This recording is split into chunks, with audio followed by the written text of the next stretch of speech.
ವೀಕ್ಷಕರೇ, ನಿತ್ಯ ವಿಶೇಷ ಚಾನಲ್ಗೆ ಸ್ವಾಗತ. ಮೊದಲನೇದಾಗಿ ಈ ವರ್ಷ 2026 ಫೆಬ್ರವರಿ 17ರಂದು ಮಂಗಳವಾರ ಸಂಭವಿಸುವ ಸೂರ್ಯಗ್ರಹಣವು ಭಾರತಕ್ಕೆ ಅನ್ವಯಿಸಲಿದೆಯಾ ಅಥವಾ ಇಲ್ಲವಾ?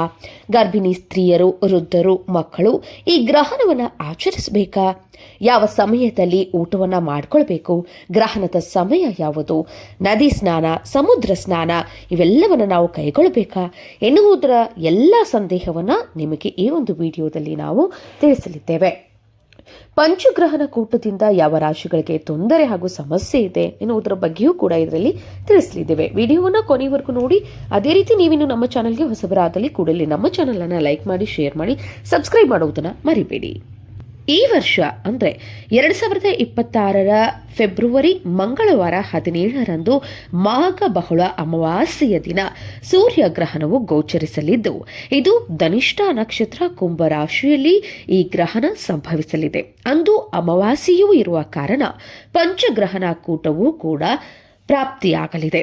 ಇನ್ನು ಸೂರ್ಯಗ್ರಹಣದ ಸಮಯವನ್ನು ನಾವಿಲ್ಲಿ ನೋಡುವುದಾದರೆ ಸಾಯಂಕಾಲ 5:31 7:57 ಈ ಒಂದು ಸೂರ್ಯಗ್ರಹಣವು ಸಂಭವಿಸಲಿದ್ದು, ಇದು ದಕ್ಷಿಣ ಆಫ್ರಿಕಾ, ಅರ್ಜೆಂಟೀನಾ, ಅಂಟಾರ್ಕ್ಟಿಕಾದಲ್ಲಿ ಗೋಚರಿಸಲಿದೆ.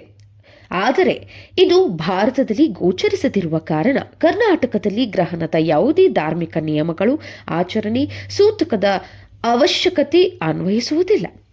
ಹಾಗಾಗಿ ಭಾರತೀಯರು ಸೂರ್ಯಗ್ರಹಣ ಆಚರಿಸುವ ಅವಶ್ಯಕತೆ ಇಲ್ಲ. ಗರ್ಭಿಣಿ ಸ್ತ್ರೀಯರು, ಬಾಲ್ಯರು, ವೃದ್ಧರು ಯಾರೂ ಕೂಡ ಆತಂಕ ಪಡುವ ಅವಶ್ಯಕತೆ ಇಲ್ಲ. ಊಟದ ಸಮಯವನ್ನು ಕೂಡ ನೀವು ನಿರ್ಧರಿಸುವ ಅವಶ್ಯಕತೆ ಇಲ್ಲ. ಆದರೆ ನದಿ ಸ್ನಾನ, ಸಮುದ್ರ ಸ್ನಾನ ಮಾಡುವವರು ಮಾಡಬಹುದು. ಏಕೆಂದರೆ ಮಾಘ ಬಹುಳ ಅಮಾವಾಸ್ಯೆಯ ನಿಮಿತ್ತ ಸ್ನಾನ ಮಾಡುವುದು ತುಂಬ ಉತ್ತಮವಾಗಿರುತ್ತದೆ. ಕೊನೆಯ ದಿನವಾಗಿರುವುದರಿಂದ ನೀವು ಸ್ನಾನವನ್ನು ಕೈಗೊಳ್ಳಬಹುದು.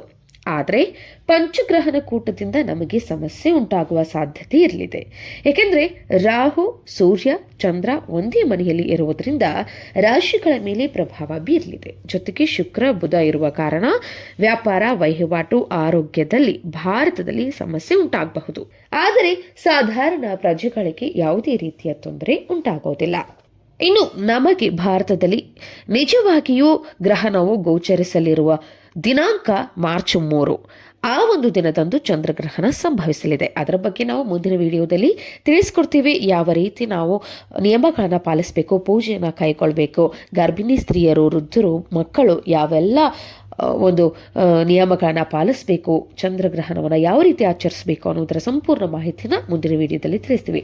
ಸದ್ಯಕ್ಕೆ ಫೆಬ್ರವರಿ 17ರಂದು ಬರುವ ಮಂಗಳವಾರ ಗೋಚರಿಸಲಿರುವ ಮಾಘ ಬಹುಳ ಅಮಾವಾಸ್ಯೆಯ ಸೂರ್ಯಗ್ರಹಣವು ನಮಗೆ ಗೋಚರಿಸುವುದಿಲ್ಲ. ಹಾಗಾಗಿ ಯಾವುದೇ ಪರಿಹಾರದ ಅವಶ್ಯಕತೆ ಇಲ್ಲ, ಪೂಜೆಯ ಸ್ನಾನದ ಅವಶ್ಯಕತೆ ಇಲ್ಲ, ಆಚರಣೆಯ ಅವಶ್ಯಕತೆಯೂ ಇಲ್ಲ. ಎಲ್ಲರೂ ಗ್ರಹಣವಿಲ್ಲವೆಂದು ಭಾವಿಸಿ ದಿನನಿತ್ಯದ ಕಾಯಕದಲ್ಲಿ ನಿಮ್ಮನ್ನು ನೀವು ತೊಡಗಿಸಿಕೊಳ್ಳಬಹುದು. ನಾವು ಹೇಳಿರುವಂಥ ಮಾಹಿತಿ ನಿಮಗೆ ಇಷ್ಟವಾದಲ್ಲಿ ಕೂಡಲೇ ನಮ್ಮ ಚಾನಲನ್ನು ಲೈಕ್ ಮಾಡಿ, ಶೇರ್ ಮಾಡಿ, ಸಬ್ಸ್ಕ್ರೈಬ್ ಮಾಡೋದನ್ನು ಮರಿಬೇಡಿ.